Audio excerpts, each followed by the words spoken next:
Neutron is evil. Don't let that face fool you. Behind it all is a manipulative sociopath with no regard for human life. You may have everyone else fooled, Jimbo, but I see right through your shit.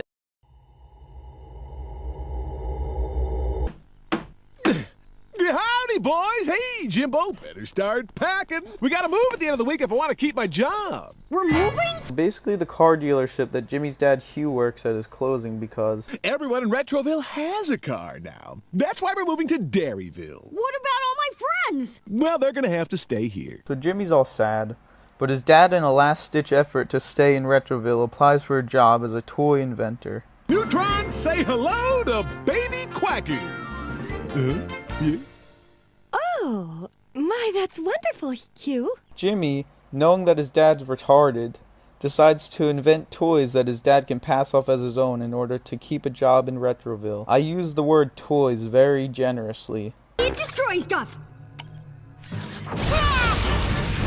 This is not a fucking toy, Jimbo. Giving this toy to a kid is the equivalent of giving a kid a gun, Jimmy.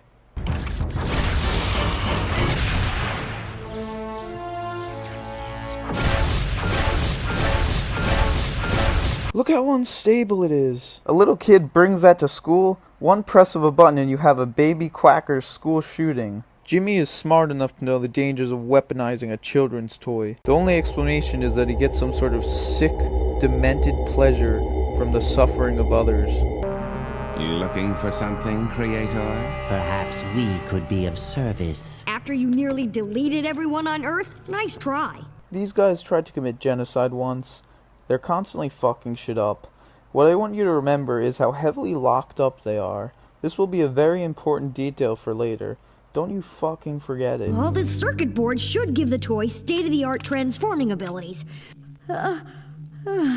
This is the 5th invention this week. Maybe if I rest my head for just a minute. Jimmy is tired. He knows he won't be able to keep up with all the toy inventing. This is where the true conspiracy really starts. Yeah, Puddin' Pants, have you seen the Malibu death machine I invented yesterday? I thought I left it right here on the kitchen table. Oh, I think Jimmy's in his clubhouse working at it. Oh, I mean, shining it. Hugh goes looking for Jimmy in his lab, and Jimmy's mom gets her hand covered in jelly. Yeah, Jimbo, you in there? Open up, son, I need my toy. No? Oh, Carl. Sheen, come on in. It was at this moment that Jimmy's plan went into action. Uh-oh. Needs batteries. Now, where must be some batteries around here? Oh, the Creator's father seeks a portable power source. Oh, In here. sir, Hello, right here. Yes. hello, funny man. We can help. Notice how the genocide robots are completely unchained. There's no way they could have done this on their own. Jimmy was the only one who could have unchained them. We the windows. This is my most compelling piece of evidence. Your muscles require conscious movement to stand on your toes.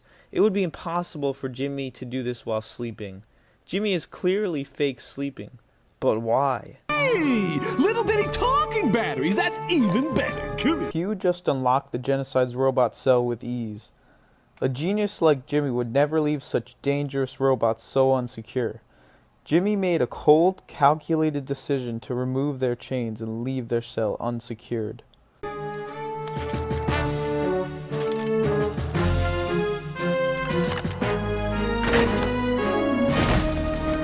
We're back again, baby! Jimmy knew if he pretended to sleep, his dad would come looking for the toy. He was smart enough to realize that the robots would somehow get his retarded dad to put them in the tank. Jimmy even built a custom control room in the tank that perfectly fit the robots. These transforming command says supersize. Hit it.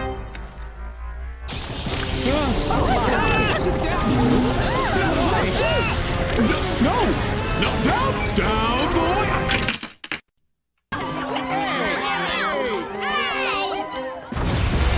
Only 5 people ran out of that building. That was a branch of a large toy-making company with likely 50 to 100 employees when you look at the size of the building. A majority of the innocent workers died. Somebody could have been taking a shit and just died.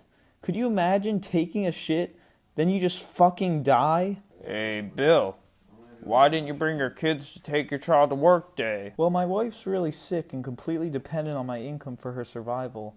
I just have a lot of stuff on my mind and it passed me by. Oh, I'm sorry to hear that. From what we know, Jimmy is the one who caused that explosion. Jimmy is responsible for the deaths of all those innocent people. Jimmy is willing to kill in order to obtain his goals. What are those goals, you ask? Jimmy is highly motivated to prevent his family from moving. He knew he couldn't keep up with the toy inventing, so he devised a sick, twisted plan in order to get his father's job back. Notice how the tank is only destroying cars while not harming people. And remember that the car dealership Hugh worked at went under because everyone in Retroville already had a car. Let's cut to the end. Since practically everyone's car was trashed in the rampage, Mallard Motors is reopening its doors. Jimmy killed all those people, caused all that destruction, just so he wouldn't have to move. Everything Jimmy did, from fake sleeping, to unlocking the genocide robots, to murdering innocents, was to cause a rampage that would ultimately destroy enough cars to reopen his father's dealership, and thus allow his family to stay in Retroville. But no, that wasn't enough for Jimbo. During all of this, he decides to satisfy his sick kink for putting people he cares about in danger. Little to the left, little more. Perfect. Stay right in its path. The tank was already heading in that direction, Jimmy. You just put your best friends in mortal danger for no reason. As if that wasn't kinky enough for Jimbo, he waits till the last goddamn minute to stop the tank. There, almost. It shoots the tank, Jimmy. You don't need to line it up when you can just shoot it from anywhere. Jimmy is a smart guy. He would know to go to a rooftop. Just like everything in this episode, Jimmy wanted it to happen.